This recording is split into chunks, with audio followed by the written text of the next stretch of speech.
Nous avons parlé de l'handicap suite à la rencontre de Yann Jandot. Moi, je pars jamais sans dire un petit mot. Je suis très content de t'avoir rencontré aujourd'hui. Et ça me fait porter aussi ma réflexion beaucoup plus loin.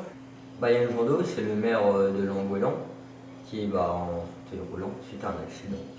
Est-ce que cette rencontre avec Yann Jandot et son combat, il vous touche? Oui, parce qu'il se bat pour que tout soit accessible aux personnes handicapées. Bonjour, je m'appelle Titu Motandi, j'ai 22 ans, j'habite à Wiscriff. Bonjour, je m'appelle Mathieu Le Gouic, j'ai 19 ans et j'habite à Priziac.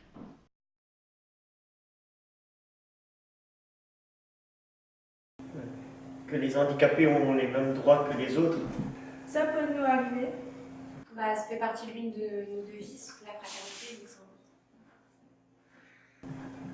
Il est temps de faire évoluer la situation handicapée.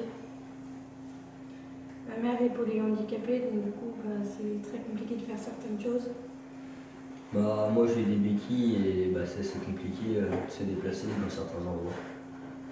Je m'appelle Alain, j'ai 17 ans et j'habite à Priziac. Je m'appelle Laura, j'ai 19 ans et j'habite à Gourou. Est-ce que vous pensez que le handicap, on en parle assez? Non. J'ai des amis qui ont à peu près le même similaire handicap que moi. Moi je savais pas au début, à force de parler, j'étais à l'aise, sans même me rendre compte. Même j'ai même pas dit mon handicap aux autres. Quand je leur ai dit, ça leur a surpris aussi, mais on s'en sentait bien. Et t'en parles aux gens que tu rencontres de ton handicap? Oui et non. Dans le milieu du travail, je n'en parle pas. On m'a souvent conseillé de faire attention à certaines situations. Et je peux me permettre de te demander ce que c'est ton handicap? Alors, moi je suis dysphasie et dyslexique. Et voilà. Et est-ce que tu trouves qu'il y a des réponses, que ce soit dans le travail, à l'école, ou des choses qui sont proposées qui te permettent de bien vivre avec ton handicap? Alors, pendant ma scolarité, on va dire, j'ai eu des moments et des mauvais moments. On va dire, on m'a reconnu un peu moyennement, tardivement mon handicap. Après, il a fallu attendre 6 mois pour que j'ai mon AVS, vers février. C'est long. Après, quand je suis arrivée dans la vie active, j'ai pas eu tellement.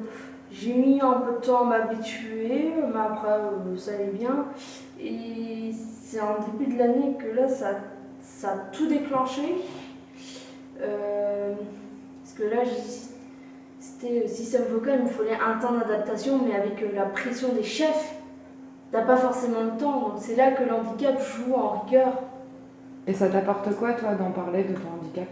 D'un côté, j'ai pas envie forcément de tout garder, je préfère mieux dire, comme ça la personne est au courant, et peut-être elle aura un autre point de vue, peut-être sur moi. Et déclarer ma mère en tant que personne handicapée. Toi, Alan, dans quel cadre tu t'es retrouvé à parler de handicap? Avec des amis aussi qui avaient des béquilles ou tout ça. Bonjour, je m'appelle Kim Burrell, j'ai 24 ans et j'habite sur Haute-Malouf. Bonjour, je m'appelle Laura Paleri, j'ai 23 ans et j'habite à Pleurbutte.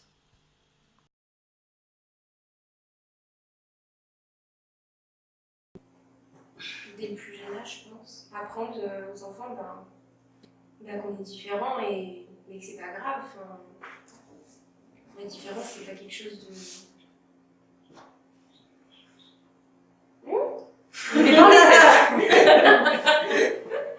Parce que le fait de ne pas en parler aux enfants, dès le plus jeune âge, ça provoque quoi?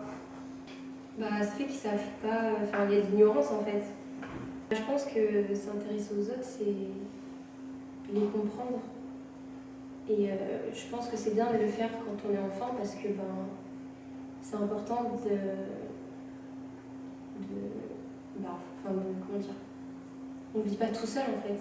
Il y a des gens autour de nous et ils ont aussi des besoins que nous on n'a pas, mais que eux ils ont besoin. Donc il faut faire en sorte que tout le monde vive bien ensemble. Et ça peut aussi permettre aussi un autre point de regard aussi. Parce qu'il y a des gens qui peuvent juger sans connaître la personne.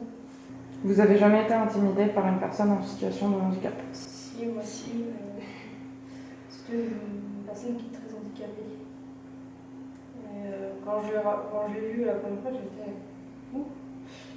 Et c'est surprenant, mais à force qu'on connaît la personne, on a un peu moins. Un peu, ouais. C'est quoi qui t'a intimidé? Quand j'avais visité un foyer de vie, il y avait certaines personnes, c'était très surprenant. Et ça t'a fait quoi? Je savais pas qu'il y avait des handicaps aussi sévères que ça. Donc, du coup, c'est sensibilisant aussi, quoi. Est-ce que vous considérez comprendre tous les handicaps? Non, pas forcément. Là, vous pensez que c'est important d'en parler? Bah oui, ouais. Parce qu'il y a des personnes qui ne savent pas. On ne voit pas le handicap des fois. Alors. C'est important parce que pour les autres qui arrivaient à comprendre ces problèmes de handicapés qu'il y a eu, et pour partager, pour comprendre comment ils vivent. Vous pensez qu'il faut cacher son handicap? Après, c'est le choix de la personne. Si elle veut cacher son handicap, elle le fait. Et si la personne veut en parler, elle en parle. C'est un choix personnel. Et quelles sont les raisons, selon vous, qui feraient qu'elle n'en parlerait pas? La peur par rapport à ce que les autres vont penser. Se sentir mal jugé. Il y a aussi l'éducation qui joue aussi. Pour moi, pour une personne handicapée qui ne parle pas, qui ne veut pas partager, c'est une personne qui a pas encore prêt à penser à être handicapée. C'était un truc qui est très dur pour eux, pour toujours penser dans sa tête, c'est pourquoi arriver dans sa vie. D'arriver d'un accident, pourquoi il est handicapé et tout ça.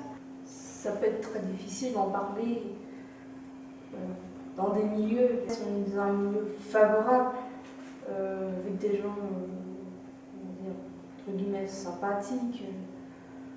Là, on peut parler, mais on va vers doucement des petits mots, quoi. On va pas tout développer en coup, on dit voilà, peut-être étape par étape, après c'est une histoire de confiance en soi. Pour vous, qu'est-ce qu'il y a un milieu favorable ou un milieu défavorable pour en parler, que vous soyez concerné ou non? C'est peut-être faire attention à son aptitude. On peut le demander s'il veut de l'aide. S'il dit non, on le l'aide, on ne va pas forcer la personne.